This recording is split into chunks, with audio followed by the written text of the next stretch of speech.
그냥 예를 들면 GS25의 PB 제품이랑 그런 거를 그냥 검색해서 쿼리 수나 막 네이버 약간 이런 거를 해서 알 수도 있어요. 그냥 약간 그냥 많이 나오는 게 더 맛있는 거다라는 가설. 그냥 GSPB라고 했을 때 3만 건이 뜨고 막 약간 이런 느낌들.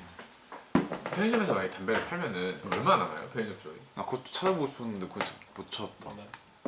생각보다 많이 남진 않아. 근데 거의 그게 안 남는 것 같아. 그게 다 세금이라서 그런데 이게 해서 편의점이 한 편의점이 보통 그러니까 지금 그 숫자 자료 얼마나 갖고 있는지 모르겠는데 한 200, 월에 200만 원 막 남나 봐요.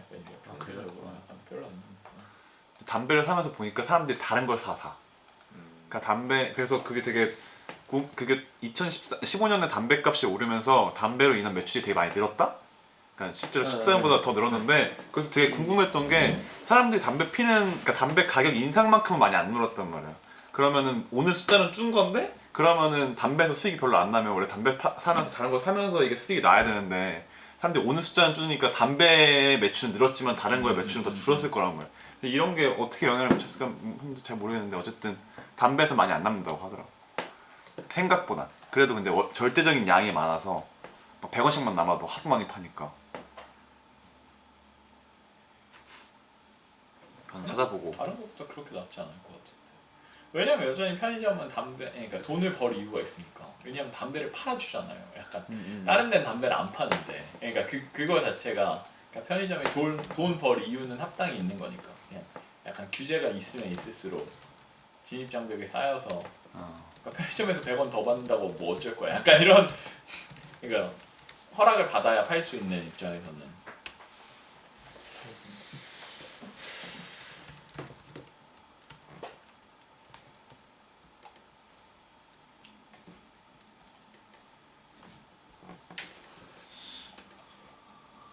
네, 그 다음에는 한샘이랑 리버트 있었었는데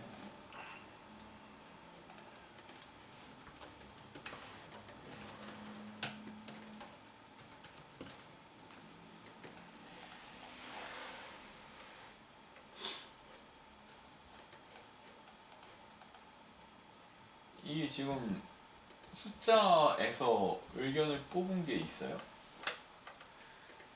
그냥 숫자는 숫자일 뿐? 숫자에서 리바트가 되게 못한다고 생각했는데 리바트도 한샘만큼 뜨긴 떴는데 한샘만큼 많이 못 큰 게 리바트의 2010년에 그 비중이 그 사무용 가구가 되게 컸는데 가정용 가구가 큰 만큼 사무용 가구가 하나도 못 커가지고 되게 많이 차이가 난 것 같더라고요.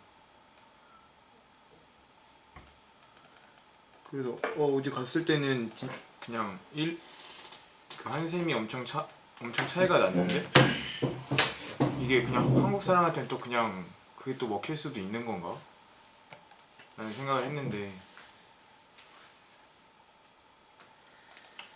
지금 그냥 2년 기준으로는 한샘은 9,560억이 1조 6천억이 돼서 60%가 늘었고 리버트는 5,258억이 6,957억이 됐는데 근데 그게 그 리바트의 가구용이랑 사무용을 분리를 하면은 네. 그 성장률이 26%랑 24% 정도 차이 나거든요. 가정용만 하면 그 탭 밑에 보면은 그 엑셀 탭이 여러 개 있는데 이 닥스랑 엑셀이랑 다른 거예요. 네, 여기서 세 번째 탭 가정용 특판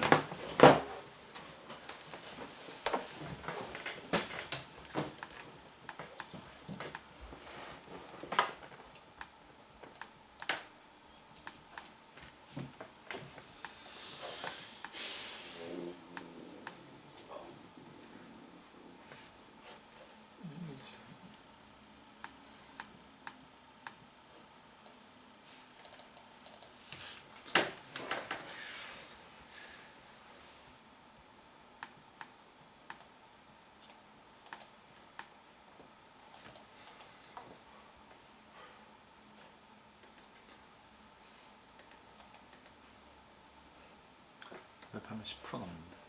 아 진짜요? 많이 넘네. 8%? 뭐 담배 팔면. 그러니까 아니 돈을 벌 수밖에 없다니까. 생각보다 많이 벌. 아니 고맙잖아. 아니 그러니까 현실적으로 이유가 있어야 돼. 그러니까 누군가 돈을 벌려면 근데 너 감사하잖아 편의점에. 그럼 네가 돈 내야지. 담배를 편의점에서밖에 못 사요? 아니? 그 허가가 편의점에 나오는 거야? 근데 먹어서 다른 제과보다는 훨씬 더 제한적이죠. 그 거리가 있어.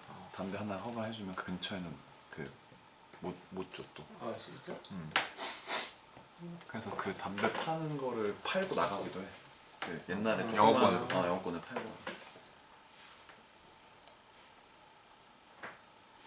이게 뭐 지금 5.3에서 5.9로 되는 동안 뭐 이걸 보자는 거 아니에요? 지금 이게 이 얘기는 아니에요? 이 가정용에서 지금 잘랐다고? 아니면 특판만 비교를 해야 된다는 거예요? 가정용이 아니라? 이거 리바트가 완전 망한 줄 알았는데 엄청 못하는 줄 알았는데 네. 그냥 뭐 그렇게 엄청 못하는 건 아니고 한샘 크는 만큼 같은 비율로 크는 것 같고 지금 무슨 숫자가 비슷하다는 거예요? 그러니까 그 성장률이 성장률이 어디 있는데? 26점 그 위쪽에 제3, 제2, 제3, 제2. 그리고 오히려 특판 같은 경우에는 리바트가 한샘 제껴가지고 특판이 뭔데요? 특판이 그 빌트인으로 해가지고 아파트 들어갈 때 아예 계약 넣는 거예요. 그게 왜 높은데? 리바트가요? 그러니까 예전에 지금 숫자를 제쳤다라고 하는 건데 제가 계속 얘기했던 것처럼 현실에서 무슨 일이 있었냐고 묻고 있는 거잖아요.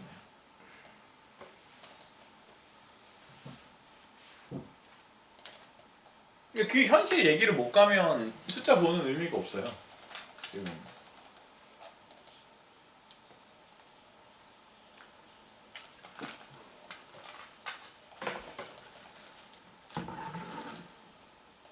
그러니까 숫자를 보는 이유가 뭘 봐야 될지 알기 위함이지 그냥 숫자 자체를 보는 게 셀프 목적이 아니라서.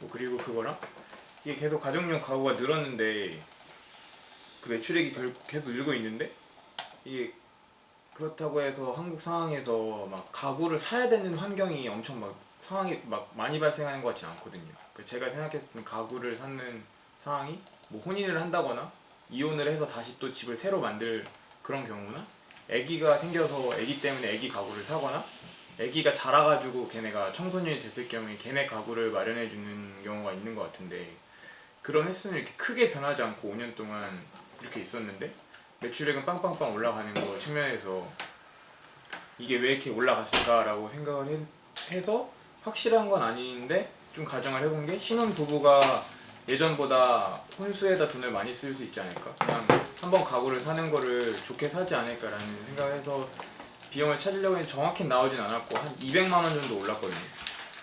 근데 뭐 그때 가서 얘기 들었을 때는 뭐 책상하고 이런 데는 돈 안 쓴다고 했으니까 그럼 결국에 쓸 수 있는 데가 매트리스랑 그 이제 소파밖에 없는 것 같은데 거기까지 이제 찾다가 거기는 안 나오는 것 같은데 아무래도 돈 쓸 데가 여기밖에 없는 것 같다 라는 거를 그냥 숫자 보다가 그거는 지금 돈을 어느 제품에 썼는지를 얘기한 거 아니에요. 그러니까 왜 집에 돈을 더 쓰기 시작했는데? 그러니까 여전히 지금 뭐 사람들이 더 잘 살아져서 아니면 그러니까 이유가 뭐냐? 그건 모르겠어요. 그러니까 그거를 찾아서 그게 이제 계속 되느냐 안 되느냐에 대한 얘기를 계속 하고 있는 거고. 그러니까 보통 이케아는 그러니까 한 나라의 가구 시장이 막 10조가 되면 들어간다든지 막 약간 뭔가 이런 기준들이 있대요. 근데 그냥 인간 삶에서 의식주라는 거가 기본적으로는 이 의식주의 순서가 그냥 고급화할 때 순서랑 비슷한데 처음엔 을가 비싸지고 그 다음 식이 비싸지고 그 다음 주가 비싸진다고 하는데 그것도 그렇고 그냥 여전히 지금 그냥 집 사진 찍어서 그냥 집 공개에 대한 수요가 엄청 증가하면서 그냥 인테리어에 대한 중요성이나 인테리어에 대한 욕구가 엄청 늘어나 것 같고 그냥 제가 생각하기엔 그냥 이거가 트렌드인지 메가 트렌드인지 판단하는 거에선 아까 얘기했던 것처럼 오히려 그냥 줄진 않을 것 같은 뭔가 메가 트렌드 요소에 가까운 것 같은데 그냥 이게 그러니까 현실이랑 해석 이 두 가지가 있어야 되니까 그런 거고 이 리바트 같은 경우엔 여전히 얘는 한샘이랑 현대 리바트인데 그럼 이 현대가 붙었을 때랑 안 붙었을 때에 대한 차이 같은 거를 생각을 해봐야 되는 거고 무슨 얘기인지 알아요? 왜냐면 현대는 건설도 있잖아요. 약간 그러면 지금 넣어줄 거냐 안 넣어줄 거냐에서 그냥 기업의 경쟁력을 판단할 것인가에 대한 뭔가 생각을 해볼 수도 있고 뭐 가구에 대해선 지금 이게 또 지금 전 무슨 숫자가 뭔지 모르겠는데 그거는 특판하고 그냥 가정용 가구의 쉐어예요. 그래서 아까 비슷하다고 한 건 뭐예요? 그 성장률이? J2, K3가 캐거 그냥 구한 건데 이게 말이 되냐고 이게 지금 이게 한샘 캐거 구하고 이게 리바트 캐거 구했다는 거예요? 위치를 지금 한샘 캐거는 여기다 적어놓고 리바트 캐거 여기다 적어놓은 다음에 이 수치 설명을 뭐 아무튼 그래요. 예를 들면 그러면 지금 그러니까 2등은 1등이랑 비슷한 속도로 성장하면 충분한지 아니면 여기서 이익률은 어떻게 달라지는지 그런 것들에 대해 생각해 볼 수 있는 것 같아요.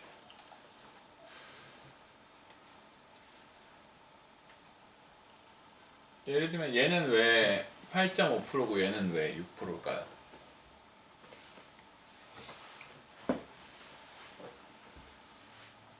제가 계속 얘기했지만 비즈니스에서 누가 이긴다라고 해서 진짜 상대방에 막 소멸시킬 정도로 이기는 게 진짜 쉽지 않아요. 예를 들면 애플이 여전히 막 영업이익에 이번에 102%를 냈다는데 핸드폰 시장에서 그렇다고 나머지 막 애들이 쥐지치고 핸드폰 안 팔아는 아니거든요. 그러니까 그게 매출적 개념에 대해서 그냥 이기는 게 싹 먹으면 되지 막 약간 이런 생각들이 그냥 실제로는 사람들이 다양해서 모두가 똑같은 제품을 소비하진 않는다. 여전히 그냥 싸서 쓰는 게 있을 수도 있고 브랜드를 보고 쓰는 걸 수도 있기 때문에 여러 가지 해석을 더 해야 되는 것 같아요.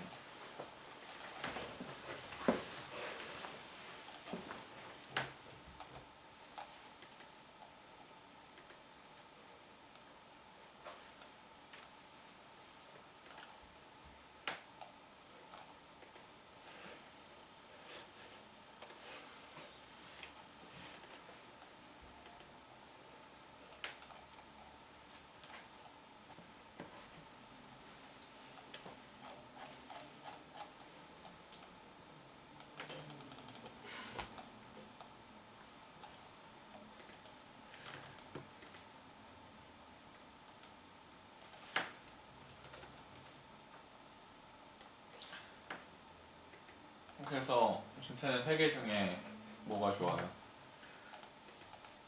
지금 농심이랑 두 개가 제일 좋은 것 같은데. 두 개? 오뚜기. 오뚜기. 근데 뭐지? 네, 나는 판단은 사실 많이 못 해봤는데. 일단 그냥 질문 하나는 네, 이거 사서 먹어봤어요? 어떤 거요? 오뚜기 제품이요? 세 개 다. 여기요. 그니까 이게 그러니까 시작 자체가 지금 무슨 말인지 알겠죠? 아까 막 제가 듀오라고 막 사서 먹인다 그랬잖아요. 얘는 그렇게 쉬운 건데 그러니까 진짜 막 가족 10명을 모아놓고라도 막 라면 10개 끓이고 일단 먹어봐야 되니까 뭔가 특히 최근에 나온 뭔가 진짜 진짬뽕이랑 맛짬뽕이랑 뭐가 더 맛있는지 이런 것들에 대한 게 그러니까 여전히 그러니까 이게 계속 기업이 뭐라고 생각하는지 이런 것들의 철학에서 이제 기업 분석을 할 때도 여전히 그러니까 주식 분석을 할 때는 제가 여러 가지를 했으니까 다들 그냥 기업으로는 생각을 해주고 있는데 이제 그럼 기업은 뭐냐라고 했을 때 여전히 그냥 고객 만족 같은 개념으로 진짜 생각을 한다면 그러니까 실제로 이런 게 이제 기사들이잖아요. 무슨 말인지 알겠죠? 그냥 경영적 관점이라면 네. 여전히 소비자적 관점에 대한 생각을 해야 돼요. 그래서 다 기본적으로는 먹어보는 게 시작인 것 같고 그게 특히 그냥 라면을 먹는 거랑은 달리 그게 진짜 이렇게 그러니까 투자를 할 거면 그냥 라면을 3개 끓인 다음에 한 입씩 먹어보는 그러니까 무슨 말인지 알겠죠? 이게 뭐 100만 원이 드는 것도 아니니까 약간 그런 행동 자체는 기본적으로 충분히 사전에 있어야 되는 것 같고 여전히 그러니까 이렇게 되면 이런 B2C 같은 것들은 그냥 그 네이버 트렌드 같은 걸로 이제 정말 인기를 확인해 보거나 그런 것들이 더 그러니까 같이 있으면 좋은 것 같고요. 당연히 이런 분석은 그러니까 틀린 분석이 아니고 다 의미가 있는 분석인데 시작점 자체에 대한 생각이 정말 이 기업의 차이는 뭘까? 약간 이런 생각을 해서 예를 들면 이번에 오뚜기에서 나온 라면이 더 맛있다면 왜 농심은 1등인데 안 그랬을까라고 해서 오뚜기가 R&D 투자를 더 많이 했나? 약간 이런 거라든지 아니면 그냥 인터뷰를 찾아봐서 오뚜기가 오뚜기 회장이 자기는 진짜 맛있는 라면을 만들고 싶다고 막 그게 소명이라고 약간 이런 식 얘기를 했다든지 뭔가 이런 것들이랑 맥락이 맞아가면서 해석을 할 수 있는 무슨 말인지.